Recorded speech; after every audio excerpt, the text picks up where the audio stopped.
ہم نے بارہا اپنے بڑوں سے، اپنے بزرگوں سے ہم نے یہ سنا ہے کہ نیک صحبت اختیار کرنی چاہیے، اور نیک صحبت اختیار کرنے کے بعد ہمیں یہ تو ضرور سمجھ میں آتا ہے کہ ہمیں بھی نیکی کی طرف جو ہے وہ ایک شوق پیدا ہوتا ہے، اس سے تو کوئی انکار نہیں کر سکتا۔ قرآن نے کہا ہے کہ یا ایھا الذین آمنوا اتقوا اللہ وکونوا مع الصادقین، اے ایمان والوں تقوی اختیار کرو اور سچے لوگوں کے ساتھ رہو۔ اس کے اوپر ہم تو اپنی خانقاہوں میں، اپنی درسگاہوں میں یہ بیانات ہم مسلسل سنتے رہتے ہیں کہ نیک صحبت اختیار کرو، نیک لوگوں سے اپنا تعلق رکھو، نیک لوگوں میں اپنا اٹھنا بیٹھنا رکھو، تو اس سے کیا فائدہ ہوتا ہے کہ آپ کو ایک اچھا ماحول ملتا ہے، آپ مثبت رہتے ہیں، اللہ کے آپ قریب رہتے ہیں۔ یہ تو بات یہاں پہ سمجھ میں آ گئی،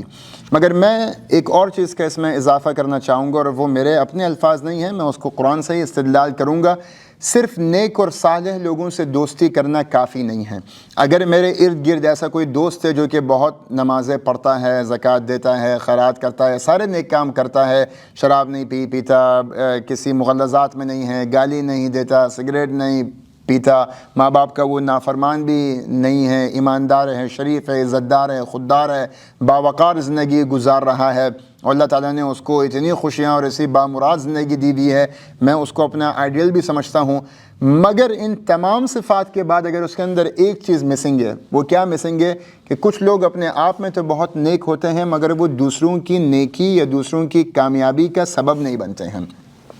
ہمیں ہمیشہ یہ کہا جاتا ہے کہ اللہ تمہیں نیک اور صالح بنائے،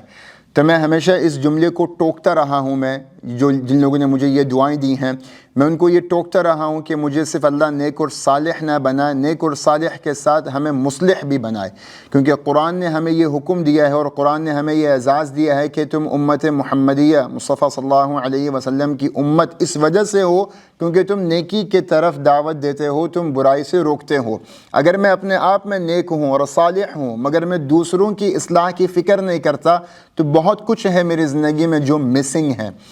بہت کچھ ہے جو میری زندگی میں مسنگ ہے۔ اور میرا جو دوست ہے وہ ہونا چاہیے جو مجھے نیکی کی طرف راغب کرے،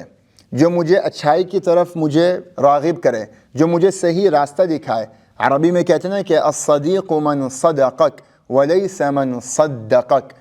کہ تمہارا سچا دوست وہ نہیں ہے جو کہ ہر چیز میں تمہارے ساتھ ہے، یا ہر چیز میں تمہاری حمایت کرتا ہے، یا ہر چیز میں تمہاری تصدیق کرتا ہے،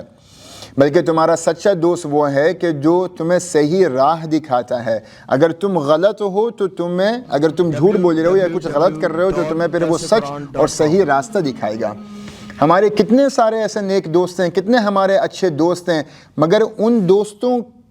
کا آپ احتساب کریں اپنی زندگی میں کہ ان کی وجہ سے کیا آپ نے زندگی میں کچھ اچیو کیا ہے، کچھ اچھا حاصل کیا ہے، کوئی اچھی جاب آپ کی لگی ہے، کوئی دینی اعتبار سے بھی کیا آپ نے کچھ ترقی کی ہے، آپ نے دنیاوی اعتبار سے آپ نے کوئی ترقی کی ہے۔ اپنا احتساب کریں کہ جو دوست آپ کے ارد گرد ہیں کیا وہ آپ کی دینی، روحانی اور دنیاوی ترقی اور اس میں آگے بڑھنے کے لیے انہوں نے کیا کردار نبھایا ہے۔ تو جب ہم یہ دعا سنتے ہیں موسیٰ علیہ السلام کی کہ رب اشرح لی صدری ویسر لی امری واحلل عقدۃ من لسانی یفقہوا قولی، جب اللہ رب العزت نے موسیٰ علیہ السلام کو ایک سب سے بڑا مشن دیا کہ اس کے اوپر جاؤ، تو انہوں نے کہا کہ یا اللہ میرا سینہ کشادہ کر دے، میرے معاملات کو آسان کر دے، اور میری زبان میں جو لکنت ہے اس کو دور کر دے۔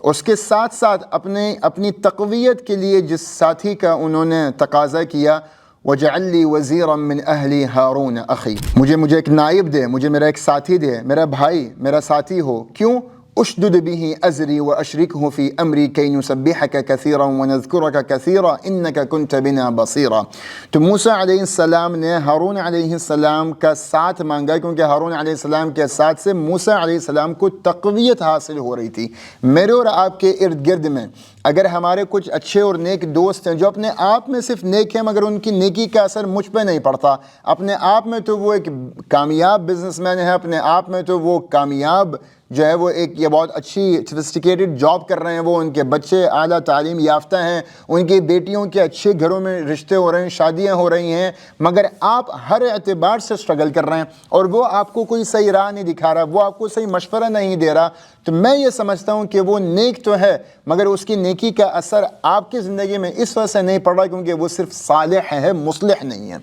تو ہمیں ایسے لوگوں کی تلاش کرنی ہے. سب سے پہلے تو ہمیں بھی ایسا بننا پڑے گا کہ ہم صرف نیک اور صالح بن کے محدود نہ رہ جائیں, بلکہ دوسروں کی اصلاح کی بھی ہم فکر کریں, چاہے وہ دینی اعتبار سے ہو چاہے وہ دنیاوی اعتبار سے ہو. اور پھر ہم دوست بھی ایسے بنائیں جو کہ صرف نیک و صالح نہ ہوں, بلکہ وہ نیک بھی ہوں, صالح بھی ہوں, مصلح بھی ہوں. ہم بھی دوسروں کی اصلاح کریں, دوسرے بھی ہماری اصلاح کریں. اسی سے معاشرہ جو ہے وہ مضبوط ہوتا ہے, اور اسی سے کیا نام ہے ہم ایک دوسرے کی ترقی, ایک دوسرے کی کامیابی کے لیے ایک مثبت کردار ہم ضرور نبھا سکتے ہیں. سوشل میڈیا پر سب سے قدیم اور سب سے ریلائبل برانڈ درسقرآن.com